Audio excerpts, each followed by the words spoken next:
In ancient times, in the year 1235 AD, young women considered witches were captured and taken to be executed in front of all the people.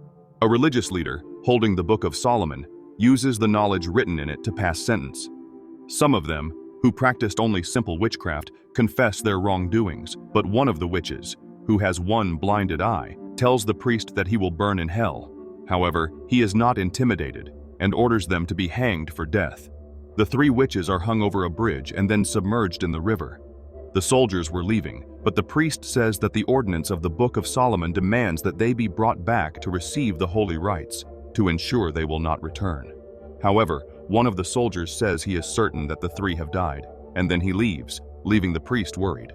Later, at nightfall, the priest alone raises the witches and pronounces sacred words for the dead bodies, not fearing the macabre movements of one of them.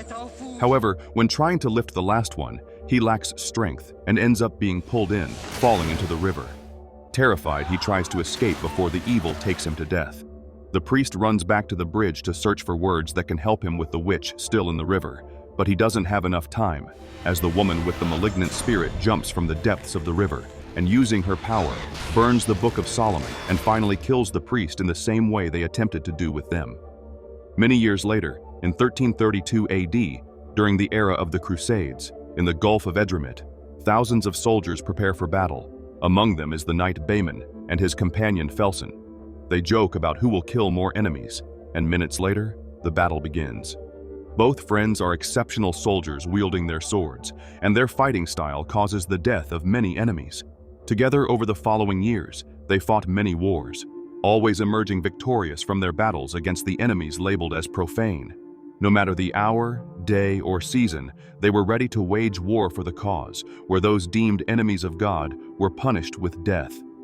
In one of the battles, in 1344, Behmen and the army invade the city of Smyrna, and upon entering into confrontation amidst the fog, Behmen does not recognize the enemy and ends up plunging his sword into a woman.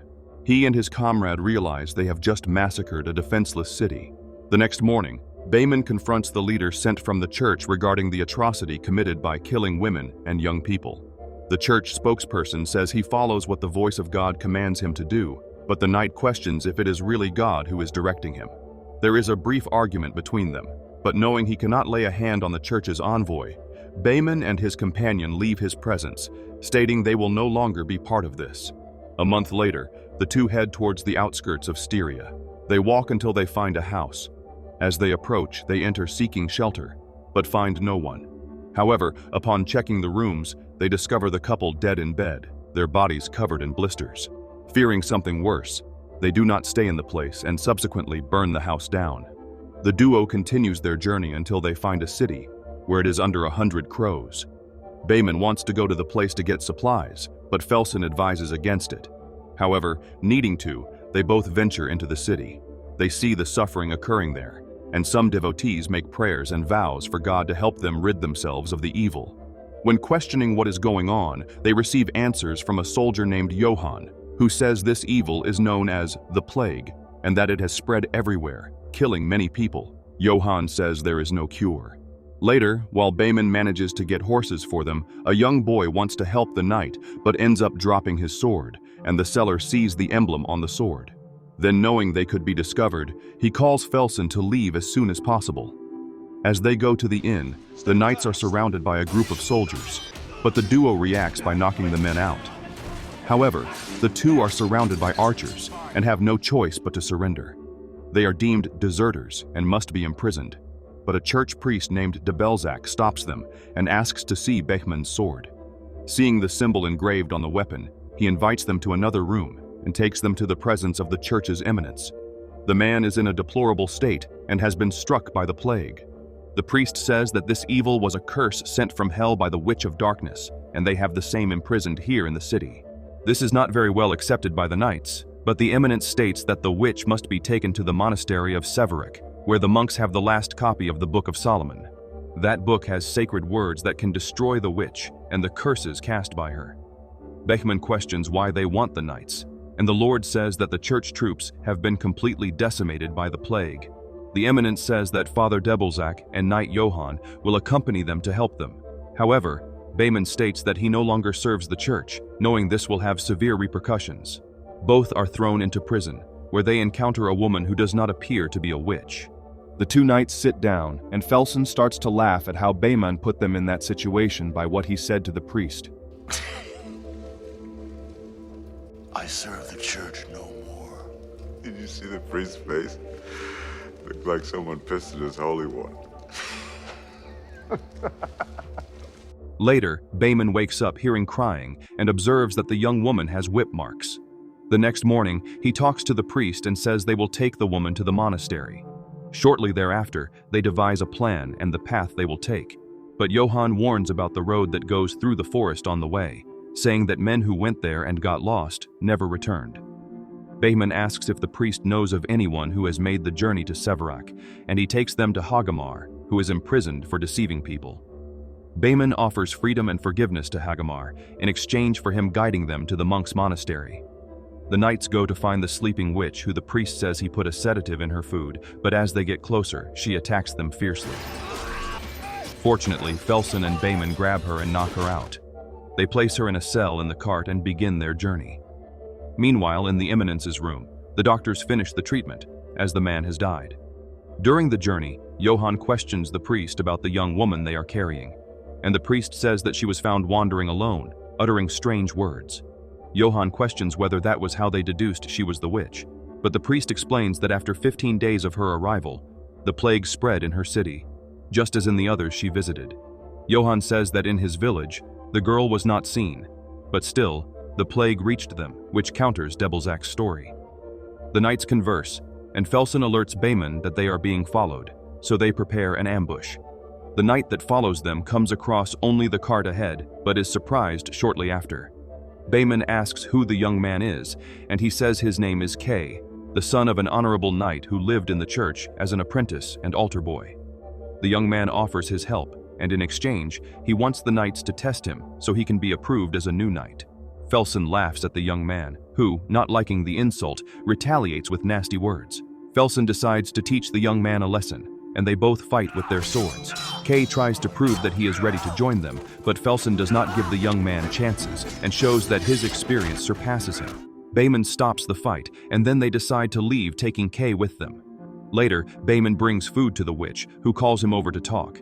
He questions her if it was the priest who hurt her, and she replies that it was. She asks what they will do with her, since in her village, a simple little girl was accused of being a witch and was thrown into the river for a cruel death. However, she survived, and her end was to be thrown into a bonfire. Seeing fear in the young woman's eyes, Bayman assures her that she will have a fair trial, giving his word that none of those cruel deaths will happen to her. When he returns to the others, Debelzak asks if he spoke to the witch, warning him that he must not listen to her since the witch will try to corrupt them. The first watch is Johann's, but soon the priest comes to replace him. Johann is leaving when the crying young witch begs him not to go, but when he approaches the cart, the woman pulls him towards her, and when the priest goes to help him, she takes his cross and stabs him in the hand. The others run to them, but upon arriving, find that the young woman has escaped. They search for the witch and end up arriving in a village. Suddenly, a woman runs through the village square, and when they surround her, they realize she is not who they are looking for. Seeing someone running to another location, they quickly follow her. They arrive at a trench area with corridors and a small maze. Kay comes across a mass grave, and Bayman and Felson find another nearby. However, Johann hears what seems to be the voice of his deceased daughter, and hallucinating, he follows it. Unfortunately, no longer seeing reality, calling out his daughter's name, he lunges at the startled Kay, fatally wounding him in the chest with his sword. When the others arrive, Kay explains what happened, saying that the soldier no longer saw him, but spoke the name of a girl. Felson finds the young woman still attempting to escape while fighting, but Bayman throws her against the walls. The young witch shows she is scared and pleads for them not to take her to the priest. The next morning, the knights and the priest hold a farewell ceremony for Johann. After that, Debelzak tells Bayman that it was the witch who killed his companion and warns him to alert the others to be careful with what they say, for the witch hears and will use each one's weakness against them. The knight does not give much credit to what the priest says and leaves, and then the witch smiles ironically at Debelzak. The group continues their journey and finally arrives at the crossing of the bridge of the gorge, but the bridge is worn and may collapse when they are crossing it. Courageously, Behman goes ahead and manages to cross, and then asks the others to cross first with the horses. After that, they prepare to cross the cart with the witch inside and almost fall into the abyss while doing so. Kay is left hanging, but he cannot hold on to the ropes and lets go. Fortunately for him, the young witch catches him by the arm with a strength not normal for a young woman. Minutes later, the group manages to safely bring the cart over before the bridge completely collapses. Finally, they reach the entrance of the forest, and with no other path to follow, they go straight ahead. The forest is covered in dense fog, and they can barely see where they step. Behman says they will camp there until the fog passes. Later, Hagamar wanders through the night armed with a crossbow to kill the witch, fearing that more people will die. Behman and Felsen interrupt him, but soon after, the witch lets out a loud howl, and then wolves can be heard in the distance along with strange noises. Realizing that wolves are approaching, Behman orders them to kill as many as they can. The group is attacked, but they all fight against the beasts until none remain. More howls can be heard, so Behman orders a retreat. Unfortunately, while riding, Hagamar is thrown from his horse, and soon surrounded by wolves that are not really normal animals. The pack mercilessly attacks the man and kills him.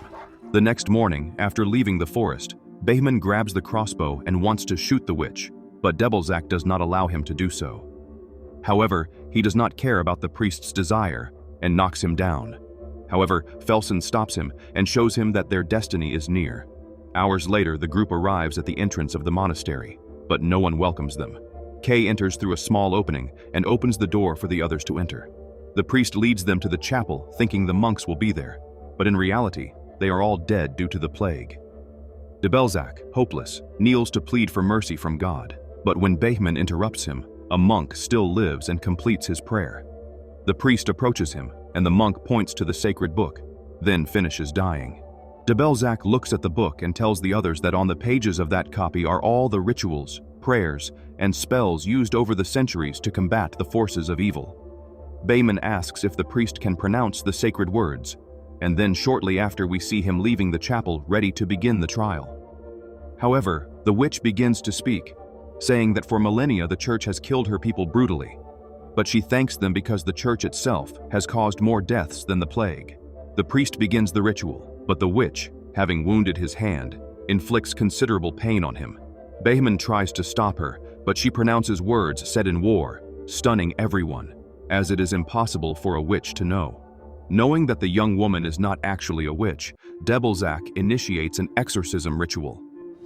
This disturbs the evil within the young woman, who transforms into a more terrifying form and using her power, burns the cart and melts the metal, freeing herself afterward.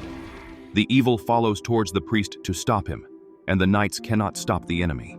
The priest burns the demon with holy water and continues the ritual, but the creature, having wings, flies to another dark part of the monastery. The group then tries to regroup and prepare an attack plan.